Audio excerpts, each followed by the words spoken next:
হামজা চৌধুরীর পরে যদি কেউ বাংলাদেশে মেগা স্টার সুপারস্টারের খেতাব পায় ফুটবলে, সে হবে ফরহান আলী ওয়াহিদ। অনেকে এই কথাটা শুনে চমকাই যাচ্ছেন, সবাই ভাবতেছেন আমাদের সামিদ শর্মা আছে, আমাদের ফাহমেদুল আছে, আমাদের জায়ান আছে।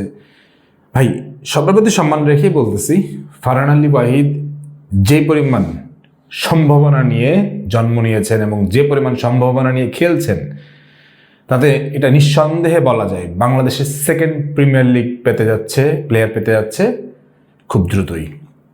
সে সিনিয়র টিমের সাথে অলরেডি ট্রেনিং শুরু করছে ফুলহ্যামে, এবং ফুলহ্যাম আন্ডার-21 থেকে তাকে খুব শীঘ্রই প্রিমিয়ার লিগে ডেবু করাবে যদি কোনো দৈব ঘটনা না ঘটে। তো প্রিমিয়ার লিগ একজন খেলোয়াড় এই মুহূর্তেই বাংলাদেশে চলে আসবেন, আমরা অনেকেই এটা ভাবছি, আমিও ভাবছিলাম, কিন্তু আমি বাস্তবতা বিশ্লেষণ করে দেখলাম যে এই ভাবনাটা এই মুহূর্তে অবান্তর। এই মুহূর্তে ফরহান আলী ওয়াহিদ আসবেন না। কেন আসবেন না? তার অনেকগুলো কারণ আছে, কারণগুলো আমি একটু আপনাদেরকে বলার চেষ্টা করছি। আশা করি আপনারা এটা মিলায় দেখতে পারেন যে কারণগুলো কি কি। প্রথমে আমি যেই কারণটা বলতে চাই সেটা হচ্ছে যে তার বয়স এখন মাত্র 19। সে আন্ডার-21 খেলতেছে ফুলহ্যামে। তার ক্যারিয়ারটা শুরু হয়েছিল কিন্তু চেলসির একাডেমিতে শুরু হওয়ার পরে অনূর্ধ্ব-12 চলে আসে ফুলহ্যামে, এবং ফুলহ্যামেই আছে প্রায় 7-8 বছর। তো ফুলহ্যামের সাথে তার যেই খেলার বা স্টাইল বা যেই অবস্থা শুরু হয়েছে, তাতে ফুলহ্যাম বহুত খেলোয়াড়কে এই আন্ডার-21 থেকে লোনে পাঠাই দিচ্ছে, কিন্তু ফরহান আলী ওয়াহিদকে পাঠায় নাই। এবং রিসেন্টলি আমার মজার ব্যাপার হয়েছে কি, এই নভেম্বর মাসে 3টা গোল করছে, 2টা অ্যাসিস্ট করছে এবং প্লেয়ার অফ দ্য মান্থ হয়েছে।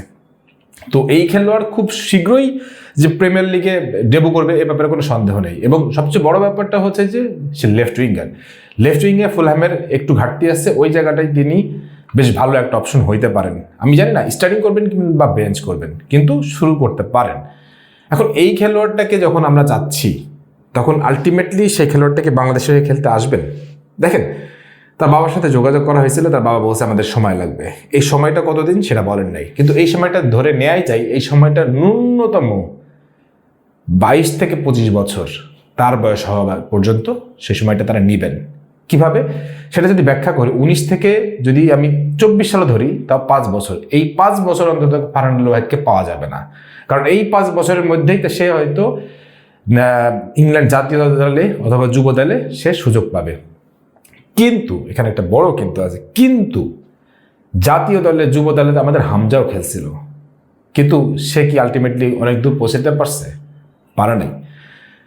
আপনারা অনেকেই সেই রেড কার্ডের কথাটা বলবেন, বাট ব্যাপারটা হচ্ছে যে বাস্তবতা যেটাকে আপনাকে মেনে নিতে হবে সেটা হচ্ছে যে লেফট উইং, রাইট উইং, ফরওয়ার্ডে ইংল্যান্ডের এই যে সিস্টেম ওয়াইজ, একাডেমি ওয়াইজ যে পরিমাণ খেলোয়াড় বেড়ে উঠছে, Farhan Ali Wahid one of them. এবং ফরহান আলী ওয়াহিদ জাতীয় দলে ইংল্যান্ডে তখনই সুযোগ পাবে যখনই সে বুকায়ো সাকার মতন দুর্দান্ত কিছু কইরা দেখাবে, দুর্দান্ত কিছু হইতে হবে।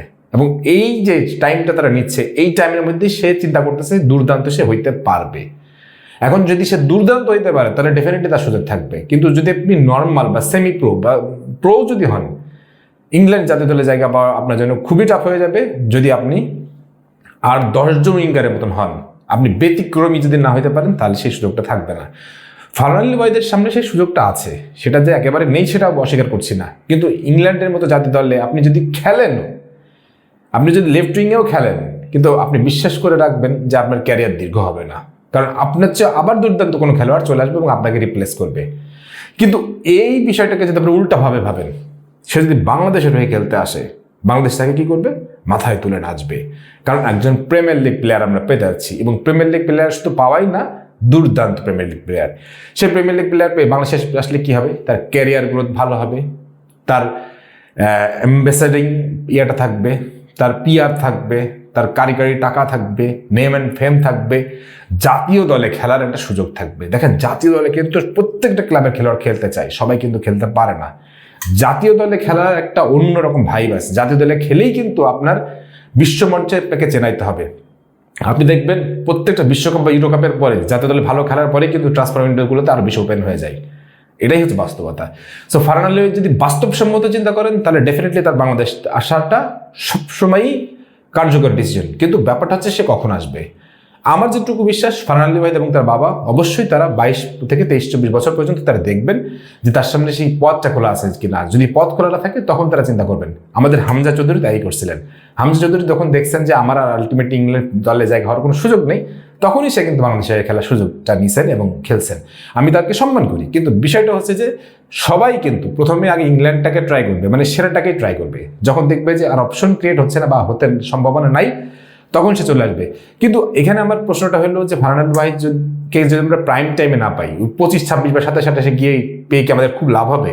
এই প্রশ্নটা কিন্তু আমি রেখেই যাচ্ছি, কারণ আমি সবসময় বিশ্বাস করি একজন প্রাইম টাইমের খেলোয়াড়কে আমাদের জাতীয় দলে দরকার। এই মুহূর্তে যদি ফারহান আলী ওয়াহিদ আসে সেটা তো সোনাই সোহাগা, বাট বাস্তবতা হয়তো এই মুহূর্তে আনবে না। কিন্তু ফারহান আলী ওয়াহিদ যখনই আসুক, আমি এটুকু আশা রাখতে চাই ফারহান আলী ওয়াহিদ যেন প্রাইম টাইমে আসে। কারণ প্রাইম টাইম একজন বাংলাদেশ প্রিমিয়ার লিগ প্লেয়ারকে আমরা দেখবো আমাদের হয়ে খেলবেন, এটা একটা অনবদ্য ব্যাপার। এবং এই ব্যাপারটাকে আমরা যখন সামনে নিয়ে আসবো, তখন আমাদের বাংলাদেশে আরও প্রচুর খেলোয়াড় খেলার জন্য উদ্বুদ্ধ হবে। হামজাকে দেখে, ফারহান আলী ওয়াহিদকে দেখে, সামিদ সোমকে দেখে, সবাইকে দেখে উদ্বুদ্ধ হবে।